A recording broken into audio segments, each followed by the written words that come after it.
sometimes as leaders, we wait for perfection. We wait for something to align perfectly before we do it. And sometimes it's just getting out there, doing something. And it may not be perfect, but people would rather you get out there and do something rather than waiting for it to potentially never materialize. Hello, everyone, and welcome to another episode of the Destination Marketing Podcast. I'm your host, Adam Stoker. We've got a great show planned for you today. Our guest today is Nick Breedlove, and he is the Executive Director of Jackson County, North Carolina's Tourism Development Authority. And Nick, welcome to the show. Thanks for having me, and glad it's Friday. Oh, man, I'm glad it's Friday, too. And the Friday right before Thanksgiving, it'll be nice to have a little break, won't it? Absolutely. It'll be a little bit different this year with social distancing, but I'm looking forward to it. Yeah, are you getting ready or getting together with family, or are you going to do it at home with your core family? What are you going to do? So this year, Mom called and said she would deliver a full plate to the door wearing a mask, and we're not getting together just out of an abundance of caution. Got it. Well, it'll be fun to see her from a distance then, and you still get the quality of meal that you got growing up. That sounds like a good deal. Absolutely, and hopefully she gives some leftovers with that delivery. That's right. That's right. There better be enough. Well, Nick, I'm excited to have you on the show. We've got a couple of kind of icebreaker questions we like to ask at the beginning of each show, and it'll be interesting to hear your answers. So let's start. And I've had some people cheat and say their own destination, so I want to get that out of the way.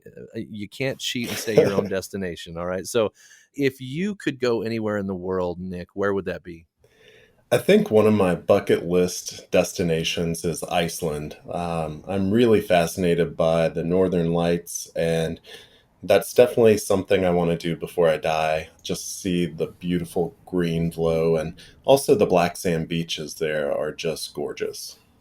Yeah, I get such a kick out of the name of Iceland and the name of Greenland because they both seem pretty inappropriately named, right? Like Iceland is much more green and beautiful, and Greenland, while beautiful, maybe a little more icy. It's kind of funny to see the difference in what the actual destination is from the name. That's right. Yeah. Well, so Nick, is Iceland something that you've always wanted to do? Is it a recent addition to your bucket list? And how did it get there? It's a recent addition. I've just always been fascinated by the Northern Lights, and I haven't seen them. I've seen photos. And there's those things that you just want to do once in your lifetime, like that bioluminescent algae. Going on a kayak tour in Puerto Rico was absolutely amazing. Descending through a cavern in Cancun, Mexico, in a cenote. So the Northern Lights it's one of those things you just have to add to your list, I think. Yeah, you sound like you're a little bit of a sucker for a natural phenomenon. Is that fair to say? That's accurate. I just like to explore, and I love new destinations, and it's interesting being the head of a DMO and traveling to a destination and experiencing it like a visitor. Isn't that fun? I mean, I went to Hawaii recently and experiencing Hawaii like a visitor, but then examining the customer experience and the different components of their brand as I was there. It's a fascinating experience. And anyway, I love the way I look at travel now compared to before I was in the industry.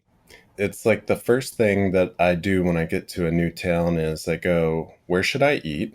And what's sad is I pull out my phone and I open up Yelp and I'm like, no, you can't do that. You spend thousands on your destination website, and you as the DMO leader are pulling up Yelp.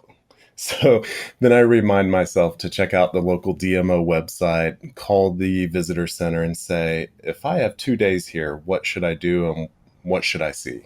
Yeah, and the funny thing about it is, as the DMO leader, that the DMO that you're visiting also has to give kind of equal share or equal description of the popular restaurants on their site. And so sometimes it is difficult to find the highest reviewed restaurant on the DMO website, and maybe we're uncovering a problem that we need to solve. you know. Absolutely. No, and I crowdsourced with friends. I went to Hilton Head a few months ago, and I said, "Where are your favorite places to eat?" And we visited all of those places. They were absolutely amazing. Oh, that's awesome. Yeah, my wife and I went to Hilton Head a couple years ago and just had an incredible time. And so, yeah, I share your experience there. Tell me about maybe your favorite. It sounds like you've been on a lot of trips, which makes sense. You're in the industry. What is your favorite destination you've ever visited? I know it's hard to pick a favorite. So easily, hands down, it's Italy. I spent 2 weeks there, and I absolutely fell in love traveling the countryside. So Italy has a lot to it, and I think it has different appeals to different people. So I would love to hear, like, what is it about Italy that spoke to you specifically as a traveler? So I think just, the different destinations within Italy, we went to Venice, Montepulciano, which was my absolute favorite place. It's like a small little 2 or 3 block village with amazing wineries. It's off the beaten path. Traveled to Siena, Florence, Rome. One of my favorite things that I did was I signed up for a cooking class in Rome because I love to cook. And we went to market and bought fresh herbs, everything we needed to make pasta from scratch. And to this day, I remember that experience. And it just drives home that as destination leaders, what experiences do you offer in your destination that are going to leave a lasting impression on someone? Oh, how cool. The opportunity to cook in Italy using the herbs and spices that you get in Italy, I can see why that would really stand out for you. I have sent 3 people to that same cooking class, and they all had an absolute blast. Oh, how cool. And how often do you try that recipe here, and how does it stack up compared to when you ate it there? Well, I don't often have time after work to spend an hour or two making fresh pasta, but I do have all the attachments to make it by hand, by mixer. Sometimes I settle for the boxed pasta, but I definitely pick a nice Italian wine. One of my favorite things in Italy was, watching people just enjoy an entire pizza for lunch. You think about lunch size servings, and you have people in Siena sitting down to an entire 10, 12-inch pizza, eating the entire thing without regret. And I thought for sure when I came back I would have gained 10 pounds, but you walk so much there. Oh, that's great. Yeah, an entire pizza does sound like a big lunch, and so, there's cultural differences. When I spent some time in Brazil, and lunch was their big meal, and dinner was actually kind of a little, more of a snacky type meal. Is it the same in Italy? I don't know. I had big meals with every time of the day. We were walking so much. I think I actually hit 20,000 steps every single day, and I think that's Wow. what helped me enjoy the great food. But I'm a foodie at heart, and that's what we do when we travel. It's like, well, we should grab some breakfast and look around, see what there is to do. Then we've got to eat again, so let's find a great place for lunch. And where are we going to have dinner? Yep. Yep, absolutely. That's good stuff. So go to a destination. If you're going to eat good, go to a destination where you can get 20,000 steps a day and you should be fine. That's right. That's right.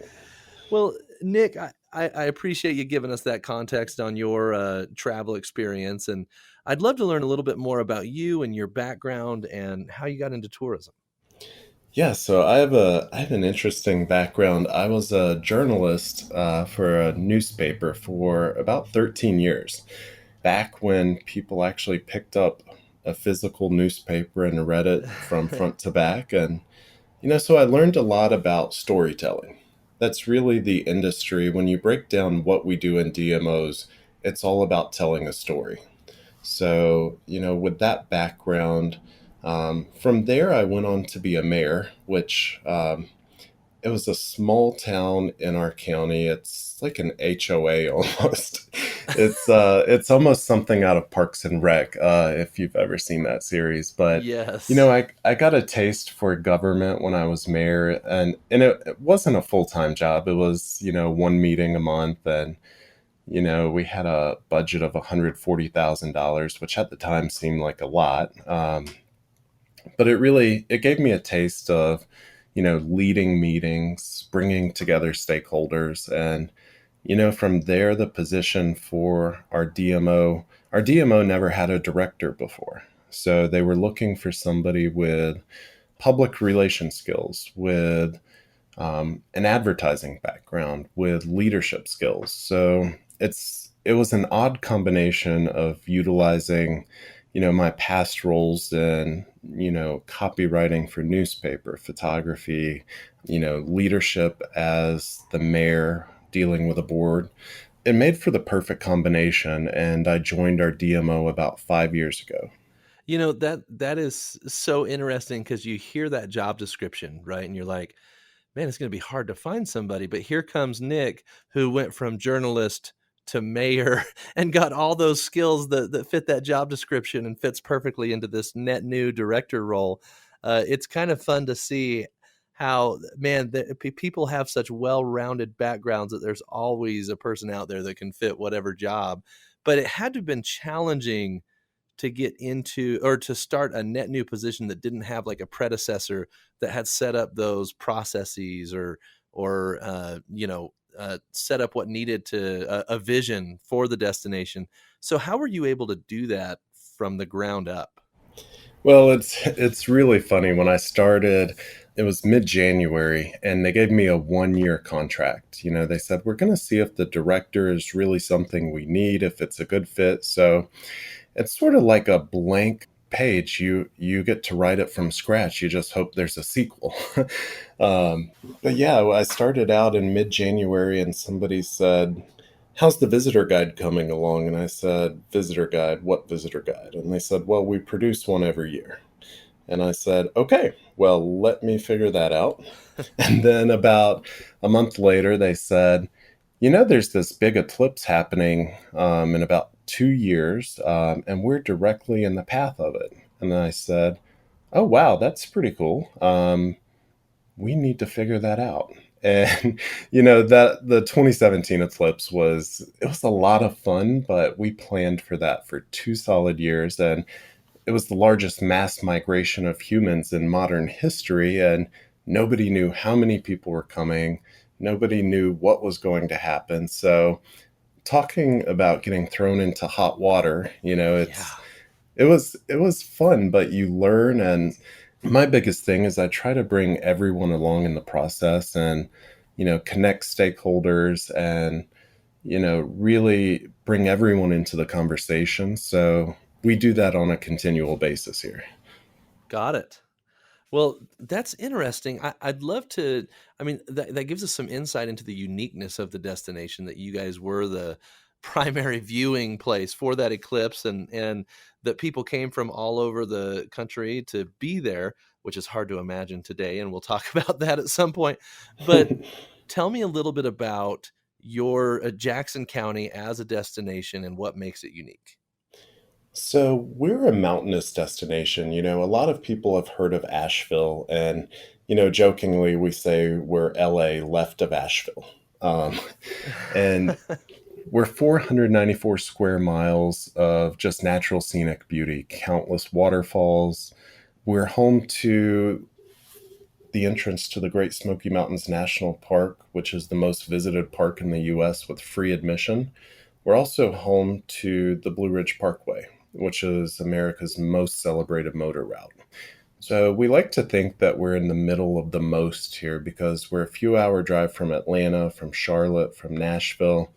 We have amazing fly fishing. We're home to the Western North Carolina Fly Fishing Trail, which it's a product that was developed before I came on, but it maps out all the best places to catch trout in the North Carolina mountains. So primarily, we're a leisure destination. People come here to get out of the city, to enjoy the cooler temperatures, and sort of just unwind. Sounds like an amazing place. And I'm not a great fly fisherman, but I like to fly fish. And I had heard of Asheville for that reason. The amazing fly fishing that's in your destination. And I did get a chance to go out to Tennessee earlier this year. I took the podcast on the road actually, and we went out to Tennessee. And one of the things that I found super interesting when I was there is Tennessee actually opened quicker, I think, than all the states around it, which provided a really unique challenge in one of the destinations that I visited called Bristol, where half of it's in Virginia, half of Bristol's in Virginia, half of Bristol's in Tennessee. And so you literally had businesses on one side of the street that were open and businesses on another side of the street that were closed, which provided a really unique dynamic. But for you, being next to some of those destinations that opened a little quicker, tell me what that was like and some of the challenges that came along with that. With regard to COVID, it was, we faced another unprecedented situation. Every year we deal with hurricanes, wildfires, and pandemic is something that, we have public health crises in our crisis management plan, but we had never thought about a pandemic on this scale. So, in March, I believe, we canceled all our advertising. We had local orders that hotels could not rent to people. So it was really interesting to be in this business. But first and foremost, we wanted to put our residents' safety top of mind. I've lived here my entire life, which makes me care more about my destination and the health and viability of the community as opposed to bringing in visitation just for visitation's sake. So it was a shift in perspective. I early on had conversations with our county leaders, seeing the case count skyrocket. And, we actually discussed, maybe it's a good thing to shut down, which as a destination leader is completely opposite of what you would traditionally find yourself, Well, and advocating painful for. even to discuss, right? It is, but, it was the right choice. And, we fared well since then. It's been a really interesting year. March, April, and May, our tourism economy was decimated. We estimate that we lost around 14 million in visitor spending alone at our local attractions, restaurants, and retail. And then June, July, and August, we didn't know what to expect. We budgeted for the worst. But all the national trends and data showed travel wouldn't return until 2022 perhaps, or even 2023. Right. So we were unsure as to what would happen, but we were actually shocked that in June, July, and August we beat all-time records for occupancy tax collections. So people were coming at an exponential rate versus every month in our history. Wow. Wow. I want to learn more about that, Nick, and we will after we take a quick break. Today's episode is brought to you by Relic. As many of you know, I own an advertising agency called Relic, and we work specifically with tourism destinations. If there's any of you that are struggling with what to do next, or you've tried agencies that don't specialize in tourism, or if you've been using the local flavor for years and years and you're just looking for something new, I would say give us a call. Give us the opportunity to take a look at your plans, see what you're doing. Use our tourism knowledge and industry specialty to examine everything from your brand to your tactical execution and make recommendations of how to help. We'll do that assessment for free. We'll give you those recommendations for free. And if you like what we say, maybe you can hire us to execute on those plans. So kind of a risk-free opportunity to have us take a holistic look at everything you're doing, provide some recommendations, and you can kind of see us in action. If you're interested in having us do something like that, please send me an email directly at adam@relicagency.com. I would love to set that up with my team. Well, Nick, that's really interesting considering the fact that you went from nothing for 3 months to now breaking records for 3 months, but in a time where you had so many more challenges than you had had before. So not only do you have unprecedented crowds, but you've got the safety measures that are still in place. And tell me how you navigated that, because having that many visitors right after having zero visitors is a unique challenge in and of itself. That's right. And we had never broken the $200,000 threshold for occupancy tax in a single month. And I believe one month we hit 230,000 in receipts. And, for a small destination, we were shocked. And it goes to show we had actually dialed down our advertising to be responsible and responsive to COVID 19, but people were still coming anyway. And all the national research from Longwoods, from destination analysts, showed that people, out of the top 3 or 4 places people were visiting, they were looking for rural, off the beaten path destinations, national parks, and, you know, just places they could get out of the city. And we actually met like 3 out of those top 4 places that people were looking to escape to. That's interesting, and so many changes happened for destinations, and I would definitely include yours in that, because suddenly there's audiences that you didn't target before. Suddenly, messaging is completely out the door. I mean, from one standpoint, you'd even say, did you guys need a recovery campaign considering you were breaking records already, or did you need to continue to hold off? So tell me a little bit about the changes that took place for you as a destination when things started to come back. So, yeah, advertising wise, our plan shifted entirely to digital, which, I have a print background and print's not dead by any means, Sure. but we realized digital, we could turn it up, off, or change it instantly, depending on the COVID situation. We emphasized our wide open spaces and encouraged people to recreate responsibly, travel safely, travel confidently, because, thinking about our small community, the last thing that our residents want to see are us inviting people from major metro cities with active, imminent outbreaks to our mountains.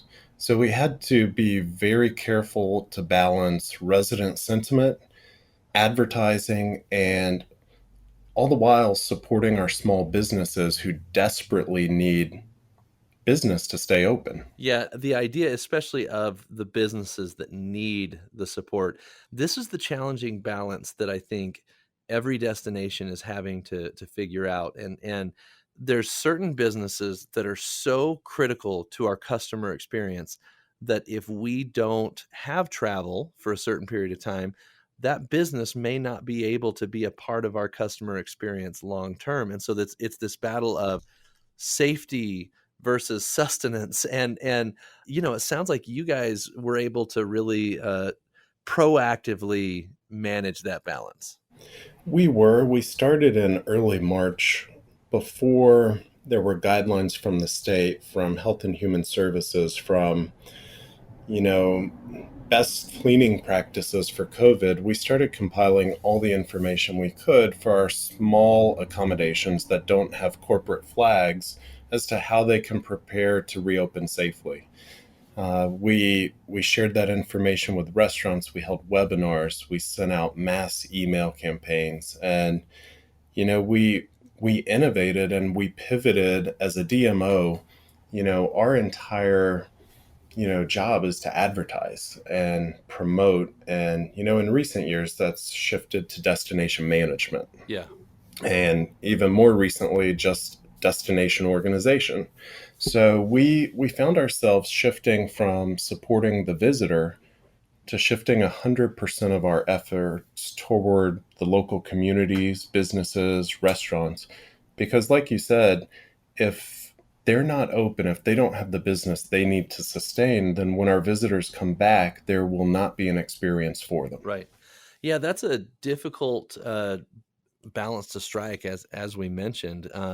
And COVID, it's so hard to know what normal's going to be in 2 years, right? Much less 2 months. But COVID, I think, has been around long enough to where every destination at this point should have made wholesale product changes to accommodate the new safety measures and regulations and things like that. It sounds like you guys did a lot of research early on health and safety measures and distributed it to your stakeholders. Tell me a little bit about how your product as a whole has changed as a result of at least what currently feels like it might be the new normal. And my favorite phrase is the new abnormal. There's nothing normal about this. We started counting weeks of COVID at the beginning, and now it's November, and we're all like, how did we get to the end of the year already? It's a month until Yeah. Christmas. So our product is still the same. We're still the great outdoors, and we benefit from being a naturally socially distanced destination. But we made so many changes to prioritize visitor safety. One of our chambers wrote a grant, and we installed foot operated hand sanitizer units at every single one of our restaurants. Hmm. We we innovated and created itineraries to avoid the crowds, to get off the beaten path. When our restaurants were shut down and doing takeout only, we set up, based on a model in Charleston, we set up a virtual tip jar. So those people dependent on tips who are now only doing takeout, they could still pay their bills. Most recently, with our federal funding we received through the CARES Act, we've done some really creative messaging about COVID-19. And I never thought I would be in the billboard business, but we're putting up billboards in our local community to remind people of safe practices, because we become a hotspot, we become a less desirable destination. Yeah, yeah, and one of the things that you touched on, and I love the billboard comment too. I want to come back to that as well, but I want to go back to one of the things you mentioned about you created itineraries for how to get off the beaten path. And this, I'm going to get on my soapbox here for a second, but I think a lot of people that feel like they have an over tourism problem actually have a distribution of tourism problem. And I love the measures that you guys took to say, hey, here's how you can get off the beaten path. But the other thing that that does is it makes for the ability to distribute your traffic in a more sustainable manner. And I feel like that is a step that many destinations have neglected, and COVID has actually forced destinations to come up with those itineraries and distribute their traffic better and not have 90% of their traffic at 10% of their attractions. You're exactly right. One thing we realized when we were doing our strategic plan before COVID is, in July and October, we're a mountain destination, and this goes for most of the mountain destinations. In October, we're at 80 something percent occupancy. So we don't need any more leaf lookers here on weekends in October. Where the real opportunity lies is the midweek season, Monday through Thursday, during our slower months. That's when our accommodations, our restaurants need the revenue. So we sort of applied the same approach during COVID, is in all of our messaging. We said, for a less crowded visit, come during the week, because all these families are doing virtual learning and remote work. So it doesn't really matter when you visit, but it spreads that demand out, and it ensures that people have a good experience, but more importantly, a safe experience. Yeah. Yeah, okay, let's go back to the billboards then, because you're getting people to your destination probably for the first time, more people for the first time than ever, because maybe they were used to going to places that were more populated or more densely visited, and now they're coming to your destination. And the idea of the billboards, even though it's something you've never done in the past, it's like a wayfinding sign on steroids. And I know you've got safety messaging on there now, but is that something that you think will be a permanent part of your new advertising plan?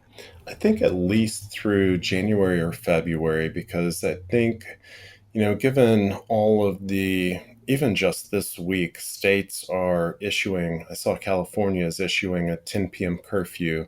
New York Right. shut down its cities. And I would rather prepare for the worst and, get people thinking about these things. Even if it's just a 6-second flip on a digital billboard, even if it prevents one additional case, which, multiplies exponentially, especially if the individual's asymptomatic. I think it's to spend a couple $1,000s on billboards to potentially save lives. I think that's easily justifiable as a valid expense right now. Absolutely. Well, and it goes back to your core purpose for doing what you're doing, and you said you want to protect the residents first by educating visitors on those safety measures. That's exactly what you're doing. That's right. Well, tell me a little bit. I want to go back. We covered a lot, so I want to go back to another thing we talked about, and that's your audience in many cases has changed. How have you been hmm able to monitor, measure, and action on that change? So I have to admit, I'm a data geek when it comes to everything about our visitor. And, the North Carolina Tourism Office, their entire campaign this year, in light of COVID, has been focusing on healing from the inside out, recognizing that our visitors would likely be in state visitors first, and then out of state and bordering states next. So, you know, those are our primary visitors, but we're still seeing visitors from all over the country. To give you a statistic, 30% of visits to our website this year have been new users, never been to our website before. So Wow. we're definitely seeing a new audience. And one thing that I do is whenever we get a lead request, somebody who signs up for our visitor guide online, I take all the data from the zip codes, the cities, and the states, and I put it in a software program called Tableau. And it's able to show me a virtual heat map of where we're seeing the most demand for information about our destination. Yeah, So it gives Tableau is a me great BI tool. I'm glad you're using that. Yeah, I know just enough to be dangerous in Tableau, but it's a good instant visualization. It's really hard to complete the circle of, the visitor funnel. It's you have Google Analytics who shows you website visitors. You have information about who's requesting a visitor guide. You can pixel on Facebook, but there's other than Arrivalist and a few other platforms, there's nothing to really show this person came to my destination. So the best we can do is layer data and, make some smart, educated guesses. Yeah, yeah, makes a lot of sense. One technology that I'm pretty high on right now that does a lot of that is Entrada Insights, and I had them on the show recently. I would definitely recommend taking a peek at that because their product so far has blown me away the most in the ability to attribute where your visitors are coming from and even looking at marketing performance compared to that visitation. But anyway, that's another episode for another day. I think, Nick. I'd love to hear a little bit about so you're uncovering these new audiences. You're using Tableau for those heat maps, and I think that's great. Now, how are you actioning on that? So we constantly share this data with our ad agency who handles our paid social, who handles our SEM, where I get a 20-page marketing report every month with what users are engaging in, what they're not engaging in. We've had to put a number of our campaigns on hold, like local events. Nobody's doing events right now. So every month we analyze the good and the bad. I tell my agency, who's a terrific agency, I don't just want to see the good. I want to see what's not performing well, and I want that Yeah. highlighted. And let's pivot from that. Yeah, I think that's a smart way to look at it. Everybody likes to hear how they're winning. you know, That's it's right. it's sometimes hard to accept, you know what? This needs to be shut off now and we need to pivot, but you can't have that unless you're looking at that negative data as well. I think that's a great point. And with social, it's incredibly easy. We People are responding to beautiful imagery now more than ever before. We use CrowdRiff and we pull in all these beautiful images our visitors take. And I think part of it is everything going on in the news cycle and on social media. People just want to be inspired again. They want to see something that's not negative. And, just an organic post we did showing some beautiful layered mountains received over 1 million engagements and almost 5,000 shares. Wow. So people are desperate for inspiration right now, and it's a real opportunity to inspire people and to make them feel happy again. Nick, it's interesting. I feel like you guys are a small destination, but you operate much bigger. I feel like you make decisions as if you were a large destination. I want to understand, and this is really for the small destinations out there that are listening. I want to understand, what do you feel like is a really important piece of advice you can give destinations who want to do a better job of making decisions, especially as, they're going through the same challenge as everyone else is? I think collaboration is key, and talking to your neighboring counties and destinations and seeing what they're doing. They're competition, but they're also your best resources. We hold monthly or every other month meetings with all of our surrounding destinations, and we work together. Um, they're not our competition. People who visit us, they're going to visit the county beside us and the other counties in the region. So, that visitor isn't just ours. So, collaboration is key, but also, sometimes as leaders, we wait for perfection. We wait for something to be perfect or something to align perfectly before we do it. And sometimes it's just getting out there, doing something, and it may not be perfect, but people would rather you get out there and do something rather than waiting for it to potentially never materialize. To be paralyzed by a situation is probably the worst thing. I mean, even action right now that doesn't work is better than inaction. I think that's great advice, and the collaboration. That's right. Well, Nick, this has been great, and I feel like we could kind of go back and forth on marketing for destinations, especially during this time, for a lot longer than one episode allows for. So maybe we should do this again sometime. But if you could just boil it down to what's next and what can people expect to see from Jackson County, what would you say? So we're focusing on sustainable tourism right now with the increase in visitors. So that is key for our operations right now, and advertising and bringing people here in a safe, responsible manner. And if there's one message I would share with everyone out there, and I attended the Skift Global Forum this year because all of these conferences that I would love to normally attend, they're cost prohibitive due to travel. Right. But I had the great opportunity to attend Skift Global Forum, and the quote that somebody said, and I cannot tell you who said it, but it resonated with me so much that it's my mantra now. And it goes along the lines of, if all we do is bring back travel, shame on us. It's such an opportunity to be more inclusive, sustainable, and do great things other than just bringing back visitation. Man, what a great point to leave us with, Nick. I think that's the idea of not using this time to innovate and progress as a destination. It would be a wasted opportunity. Exactly. Nick, thanks so much for sharing your experience and your savvy with us today. I really appreciate it. If people want to learn more about you and your destination, where's the best place to find you? Sure, it was my pleasure, and thanks for having me today, Adam.